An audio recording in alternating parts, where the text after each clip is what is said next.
Ang Lake Tabeo ay ang una sa 4 na lawa ng Kabayan Benguet at sa ngayon ang pinaka-accessible na lawa ng Balay Village dahil malapit lamang ito sa pangunahing kalsada.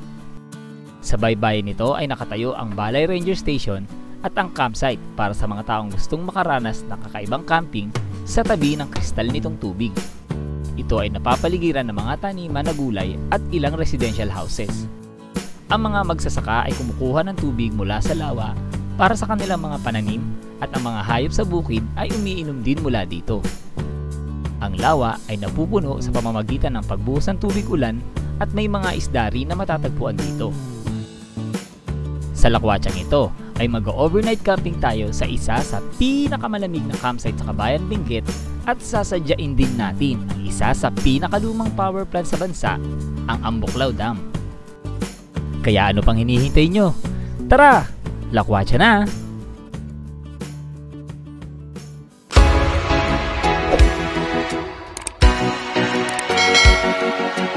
You know? Okay, time check natin 8:25 ng umaga. Tapos nandito tayo sa Barangay Camp 8, no? Galing tayo ng Cannon Road. Doon tayo dumaan papunta dito sa Baguio dahil open na siya. Tapos nadaanan natin dun yung Bridal Falls, yung Benguet Arc, at saka yung Lion's Head, no? Yan yung mga sikat na tourist spot. Ito nga palang Lake Tabeo, tulad ng nabanggit ko sa unang parte ng ating video na pupuntahan natin ngayong araw. First time ko siyang mabibisita, no? First time ko siyang makikita. Dahil madalas ko lang 'to nakikita sa mga vlog, no? Kala J4, yan ang napanood ko, tsaka kay Jeric P. Sila yung napanood ko na vlog niyan. At the same time kay Papi Dek, isa rin yan sa nakita ko na nagpo-post sa social media patungkol dyan sa Lake Tabeo. Ang sabi nila na ito daw Lake Tabeo isa sa mga pinakamalamig na campsite dito sa Pilipinas. Kasi nga nasa taas tayo ng bundok, no? Nandito tayo sa Benguet. Sakto naman ngayon din nag-uulan dito sa Benguet kasi paalis pa lang ngayon yung bagyong Leon. Kaya kung mapapansin niyo ngayon sa paligid natin, medyo makulimlim siya, no? Buti na lang hindi ganoon karami yung tao dito sa Baguio. Kaya kung mapapansin nyo rin, gumamit tayo ng Google Map dahil hindi ko kabisado yung papunta dun sa sa Lake Tabeo. Tapos madadaanan din pala natin ngayon yung Ambuklaw Dam dito sa Benguet. Titingnan natin kung ano yung sitwasyon niya dahil nga sa may ulan dito or may bagyo. Kasi ang balita ko nagpakawala daw sila ng tubig para pag umulan, dumagdag ng tubig, hindi siya aapaw, no? Hindi ko alam kung anong kalsada to pero yun, no?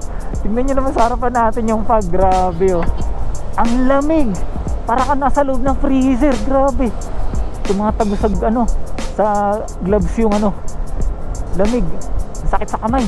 Tapos nakaano pa ako, yung mesh na riding jacket, talagang tagusag pa yung yung lamig.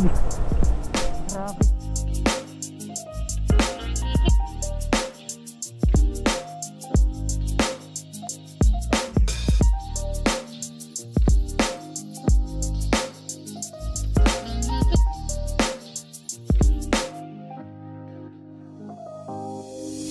So meron na tayong panangga din sa kamay natin sa lamig. Bumili ako nung yung black gloves na stretchable. Yan para siya yung gagamitin kong panangga naman sa sa hangin. Tumatagos kasi sa gloves, lamig. Let's go. Grabe sa harapan, wala ka halos makita, Buti na lang ganito ako na raincoat. Kahit paano nakikita nila ako. Hanggat di ka lumalapit doon sa fog, hindi mo makikita kung sino yung nakatago sa likod niyan. Grabe, zero visibility. Ang nakakatakot nito, bawa ganyan, kurbada, tapos zero visibility. Yung may biglang bubulaga sa'yo, parang gano'n, di ba, yung mga ganyan. Yung nakakagulat Grabe, nakakatakot. At least yan, malayo pala nakikita mo na, di ba, na may motor, ayan. Pero yung katulad ng kanina na SUV, biglang lumabas sa kurbada, yun nakakatakot, baka magkabanggaan. First time kong ma-experience yung ganito dito sa Benguet. Grabe. Kaya yung takbo ko lang 20, 30, 25, ganun lang. Ito palang dinadaanan natin ngayon ay ang Benguet Nueva Vizcaya Road. Yan. Sa ngayon 9:50 na ng umaga, nandito pa rin tayo sa Benguet Nueva Vizcaya Road. Tapos ano na, ito yung nakita kong kainan. Ito yung Via Bonjoy. Ayan siya. Dito na ako kakain ng breakfast kasi hindi pa ako nag-aalmusal.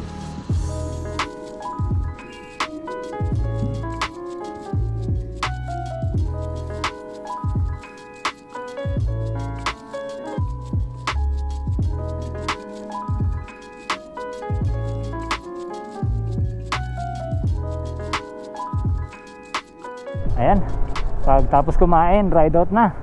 Dahil mahaba pa to, papunta dun sa Ambuklaw Dam. 24 kilometers pa daw. Tapos after natin sa Ambuklaw, diretso naman tayo ng Lake Tabeo.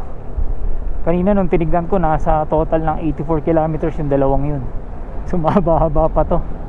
Pero yun nga, sa kasamaang palad, dahil nga wala tayong clearing ngayon, wala tayong makita, kundi puro puti. Malas. Ang ganda din ng part na to, yung mga pine tree, ang ganda. Tapos samahan mo pa ng ganyang klaseng klima, ibang klase. Ay, ganda sa personal. Nakaka-amaze talaga tong Benguet. Grabe pala yung mga kurbada dito. Daming kurbada na ano, sharp yung mga siko. Malas lang natin, hindi tayo makapagpalipad ng drone dahil nga mafog. Hindi natin makikita si Happy. Sa ngayon puro palusong na to. Pero yun yan, dami-dami pa yung ano, siko. Ito yung mas nakakatakot yung palusong ka.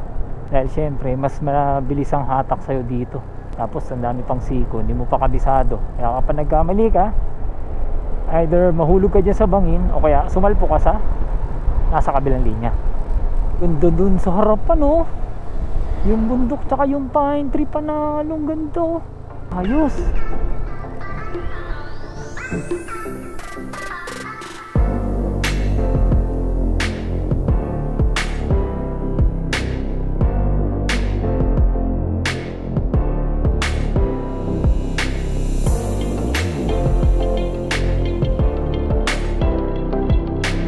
Ang ganda ng mga bundok sa harapan oh. Tapos yung ulap. O yun oh. Grabe naman yan. Ay, ang ganda dito. Busog na busog yung mata mo dito. Sayang lang hindi na-justify sa ano no, sa camera natin yung ganda ng mga bundok, yung mga puno, yung ulap. Pero kung nandito kayo, tapos kayo mismo yung makakasaksi ng kagandahan ng paligid, talagang maa-amaze kayo sa ganda ng ano, ng Benguet. Grabe. Time check natin 10:14 ng umaga. Ayan, nagkakaroon na ng clearing. Ayan, unti-unti na nagpapakita yung ano, magandang view. Sana hanggang mamaya ganyan na yung ano, yung panahon para hindi tayo mahirapan. So, may nakita akong karatula. Ito raw ay Sitio Adunot, Barangay Ambuklaw. Ayan. May hanging bridge dito. Ano kaya to? Saan kaya papunta to? May community sa kabila. Ayun oh, community. O dito rin meron pang ano, tulay. Saan din kaya papunta to? Tatawid tayo dito sa tulay. Ito ay Adunot Bridge. Ayun, tama, Adunot Bridge.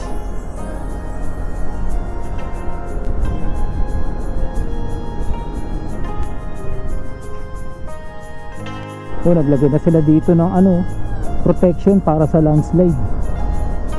Meron din dun oh, sa kabila. Ang dami na. Kasi nga naman pag may bagyo, prone sa landslide itong area na to ng Benguet. Wow, ang ganda sa harap. Ang ganda oh. Wow, ang ganda ng ilog. Panalo. Kamalas-malasan nga naman. Nawala yung mapa natin. Wala pa namang ano dito, signal. Wala ring mobile data. Kaya kakapay na lang natin, tanong-tanong na lang tayo kung saan yung ano, Ambuklaw Dam. Yung mga kurbada dito para rin siyang yung sa ano, sa Maliko. Ang daming kurba tapos maganda yung view. Ganun yung dating niya. Pagka kurba dito, ayan o, Ang tulis ni Siko. Ito na. Ayan, bumalik na yung mapa natin. Tapos ang sabi sa mapa, 3.6 kilometers na lang daw, nandito na tayo sa Ambuklaw Dam. Oh, may kambing sa gilid ng kalsada. At may kambing doon. Grabe dito, ang tataas ng ano. Uy, lalaki ng bat sa gilid. You know, siguro galing sa taas yan, nahulog. Dito walang tinamaan, oh. Grabe yung laki ng bato sa baba, oh. Sa gilid, hilog yun, oh. Lalaki. Mukhang malapit na nga tayo sa Ambuklaw Dam kasi ang lakas na ng agos ng tubig. Kasi napanood ko kagabi sa 24 oras, isa ang Ambuklaw Dam sa nagbukas ng isang gate. Para nga naman pag nagbuhos ng maraming ulan si Bagyong Leon, hindi siya aapaw. Ito ay, ayun, Ambuklaw Bypass Bridge. Ayos. Grabe namang kurba yun, tas ahon pa.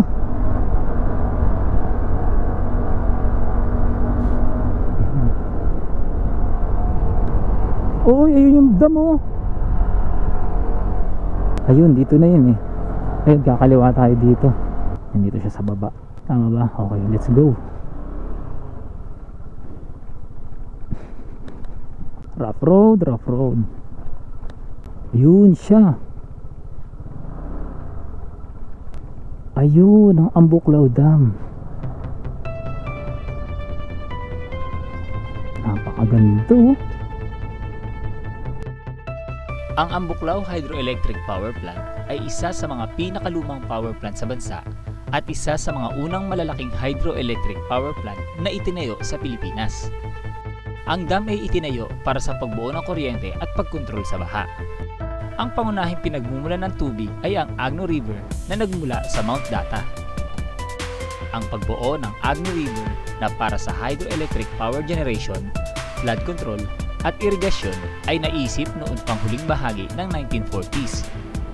Ito ay bahagi ng isang hydroelectric facility sa Barangay Ambuklaw, Bocod, Benguet na matatagpuan sa isang conservation area na kilala bilang Upper Agno River Basin Resource Reserve.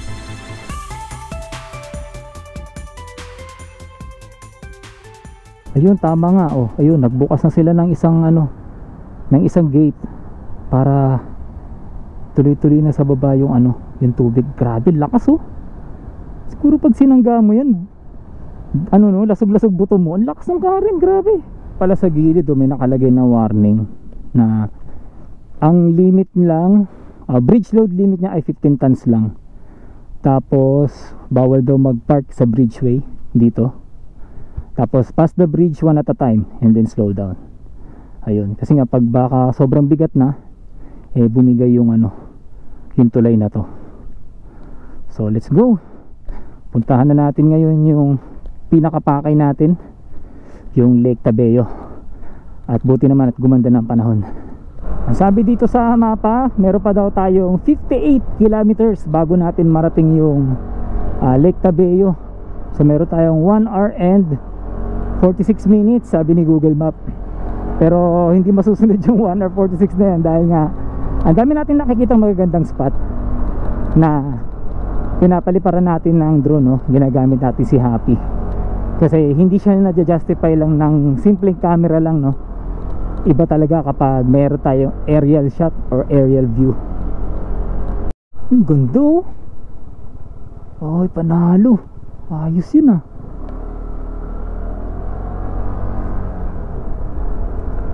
Wow, ang ganda naman pagkaikot mo.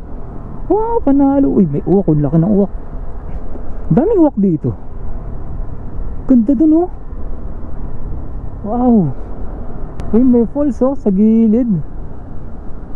Wow, ang ganda. Parang sarap tuloy maligo. Kaso panigurado malamig yan. Napansin ko lang dito sa area na to, ang dami nagtitimba ng mga buhay na tilapia. Sa kaya nila kinukuha yun, no? Sa Ambuklaw Dam kaya?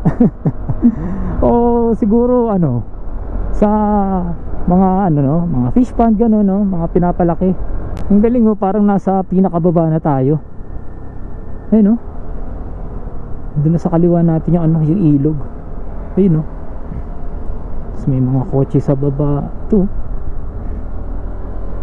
May pamilyar sa akin to ah. Ito oh, yung kanan papuntang Mount Pulag yan. Ay, itong kaliwa papuntang Mount Pulag. Ayan. Itong kaliwa, dito tayo. Ito naalala ko to nung nag Mount Pulag kami. Kasi ito, dito may ano to, kuha ng med-cert dyan sa kaliwa.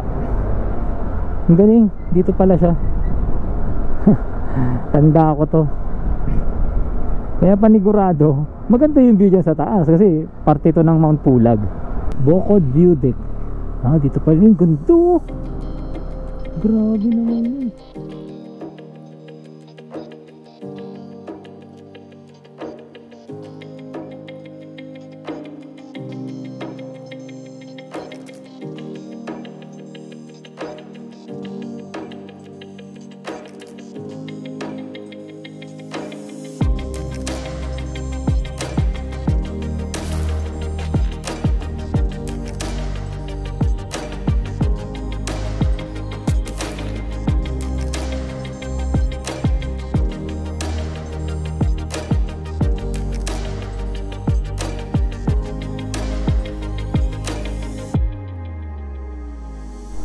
Ngayon naman itong dinadaanan natin ay ang Bocod, Kabayan, Bugyas, Abatan Road.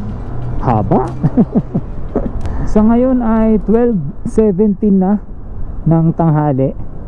Lunchtime na pero hindi pa ako kumakain. Wala akong makitang kainan eh. Usually nakikita ko mga sari-sari store lang. Ang ganda sana yung karinderya para matikman natin yung luto nila dito. Wala akong makitang karinderya. Gugutom na ako. Uy! Ganda ng bundok oh. Nalo. Wow. Ano nakalagay dito? Welcome to Kabayan. Ang laking ano, cauliflower oh. Ang kulit. Ayan, Barangay Adaway. Okay, let's go. Meron na lang tayong 29 kilometers bago makarating sa Lake Tabeo. At least ano no, medyo maaga pa.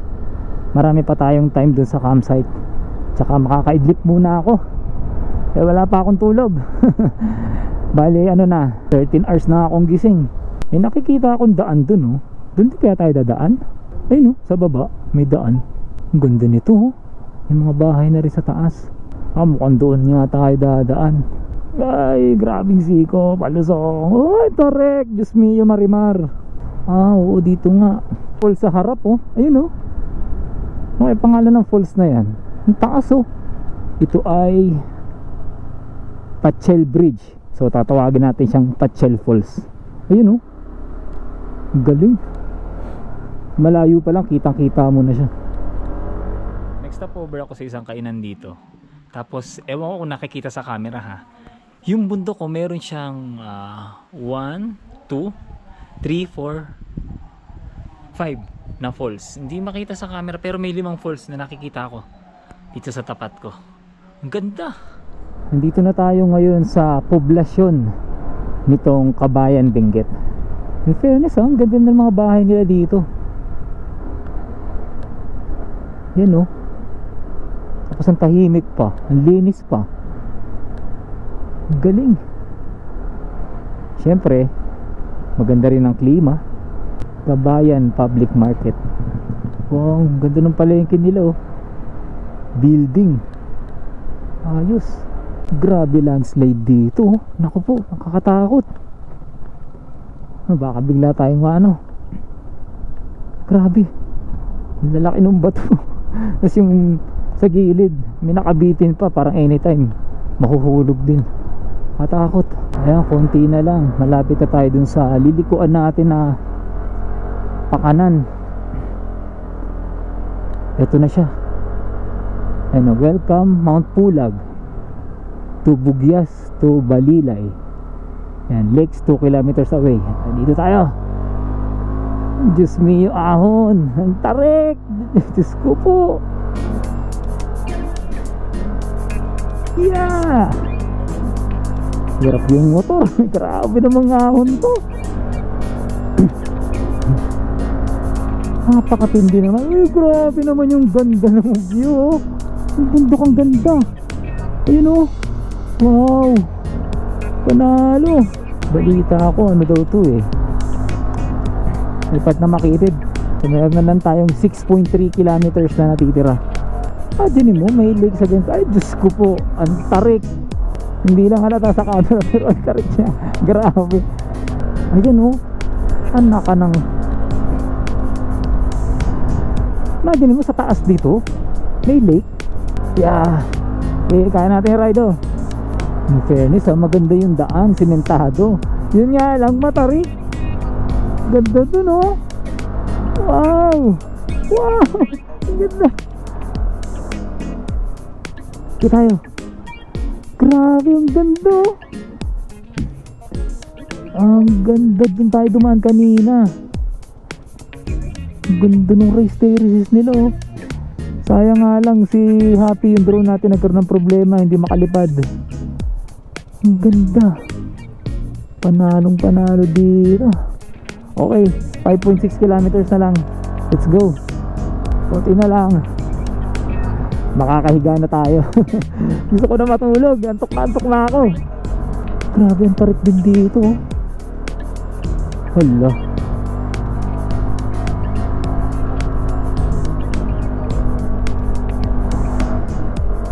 Grabe.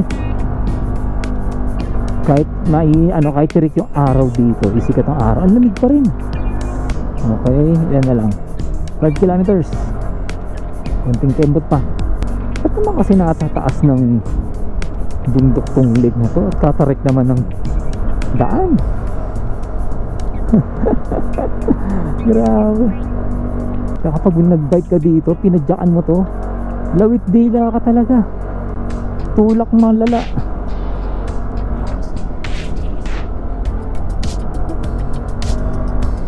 Buti hindi tayo ginabi. Allah, ang tarik na naman. Kasi kung ginabi tayo dito, madilim talaga daw dito. Walang ilaw sa poste. Talagang ilaw lang sa motor ang maaasahan mo. Ganito. Wala na kayo ba masabi kundi maganda. Ang ganda naman kasi talaga yo. Ang ganda talaga ng view. Buti maliwanag pa tayo nakarating. Kaya kung nagkataon, gapang malala tayo dito dahil nga sobrang dilim. Ayun, may mga tindahan naman pala dito. Pero doon may pagkain tayo. Kompleto naman tayo sa pagkain. Anak ng teteng, matarik na naman. Saan? Dito. Pero naman kasing Google Map po, baliktad. Wow, ganda. Naku, yari tayo bukas paglusong nito. Pahirapan lumusong to bukas. Tignan nyo naman dun eh. Ang ganda. Ayun yung mga daan natin kanina. Ayun, dinaanan natin. Ang ganda. Grabe. Speechless.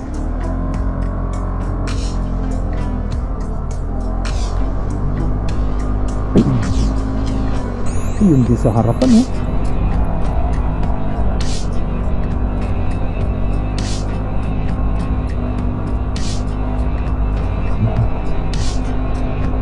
.8 kilometers na titira. Hindi na ubusan ang ahon ah. Ang ganda ng view. Panalo. Wow. Grabe yung ganda oh. Di ba?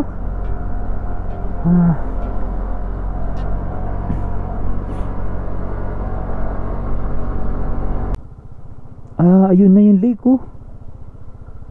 Ayun siya. Lamig na dito, grabe. Tarik din ng lusong, Diyos medyo marimar. Ayun, may mga campers din oh.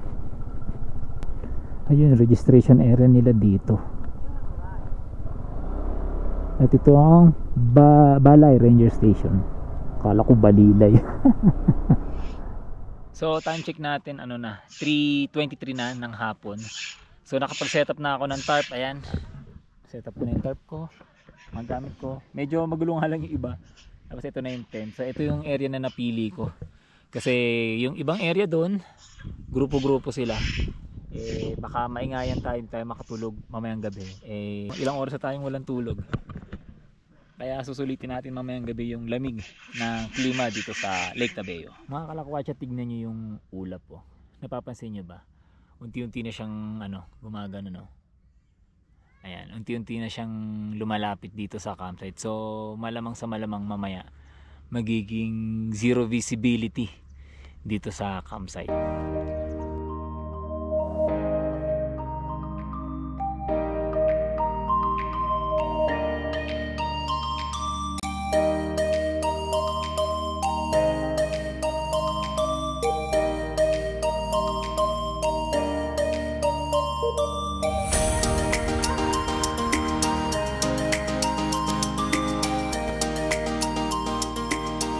Siya nga pala, kung pinaplano yung mag-camping dito sa Lake Tabeo, meron kayong mga babayarang fee, no, bago kayo makapag-camping dito. Ang binayaran ko dito ay yung entrance fee na worth 200 pesos, tapos camping fee na worth 100, tapos barangay fee na 50 pesos, at yung isa naman ay heritage fee na 300. So total nun is 650 pesos. No, tapos kung gusto nyo namang mag wifi, meron sila ditong Starlink, 150 pesos, good for the whole stay nyo na yun dito sa campsite. Tapos kung gusto nyo naman din, kung nabibigatan kayo sa 150, meron sila dyan sa kabila na piso wifi, no, umaabot naman hanggang dito. Okay, so malinaw na, yan yung mga halaga ng mga fees na babayaran nyo dito. So kung medyo nabibigatan kayo, pwede naman kayong pumili ng ibang lugar. Pero kung kayang-kaya nyo naman, wala naman problema, no? At ang maganda doon, meron siyang resibo. Ayan, oh. Ayun, bumaba sa 19 degrees yung temperatura dito sa sa Lake Tabeo. Kanina 24 degrees, ngayon 19 degrees. Maginaw na. Tinatagusan na ng lamig yung jacket ko. Buti na lang may dala akong thermal jacket. Kaya yun yung magsasalba sa atin mamaya. Tapos ang elevation natin ngayon ay 2,307.6 meters above sea level. Ang taas nun, kaya mararamdaman mo talaga yung lamig at ginaw dito.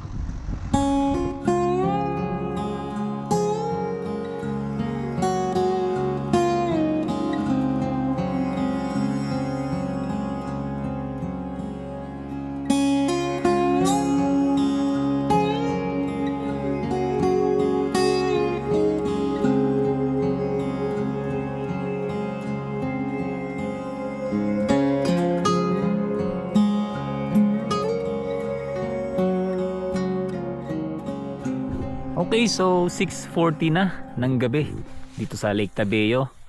Tapos ayan, kung mapapansin niyo, tahimik na yung buong lugar. May mga ilang campers na nandoon. Tapos dito rin, may grupo din na nandito. Pero yan, wala silang ingay, no. Wala kayong maririnig na kahit anong tugtog mula sa mga grupo na yan. Talagang tahimik lahat sila dito. Tapos dito sa area na to, yan, ako lang mag-isa yung nandito. Ito pala yung ginagamit ko pag natutulog ako sa mga malalamig na lugar, kaya hindi ako giniginaw.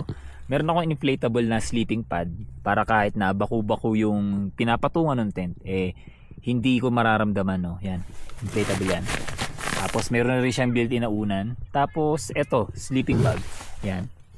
Padded siya pero manipis lang, pero malaking tulong yan. Kasi kahit papaano, yung loob niyan mainit, no. Hindi kayo lalamigin dyan. Tapos pagdating sa jacket, ayan, naka-thermal jacket ako. Kaya siguradong makapal yan, hindi ka lalamigin yan. Tapos sa loob, ayan, meron akong fleece. Ayan, fleece. Tapos meron pa akong sa loob na cotton na long sleeve. Ayan. Ayan. Cotton yan. Kaya hindi na ako giniginaw ngayon. Tapos ang isa pang sikreto dyan, alam niyo yung baby oil. Yung baby oil ang gawin nyo, ipahid nyo sa dibdib. Tsaka sa likod. Yun, nakakapag-produce siya ng init, nakakabawas din yan ng lamig tsaka ng ginaw. Yan, isang tip yan na natutunan nyo sa akin. Guys, tignan nyo. Anong oras pa lang pero nag-moist na yung yung tent natin. Ayan, basa na siya. Ayan. Ayan. Basa na dahil sa hamog.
Okay, time check natin. Saktong alas 6 ng umaga.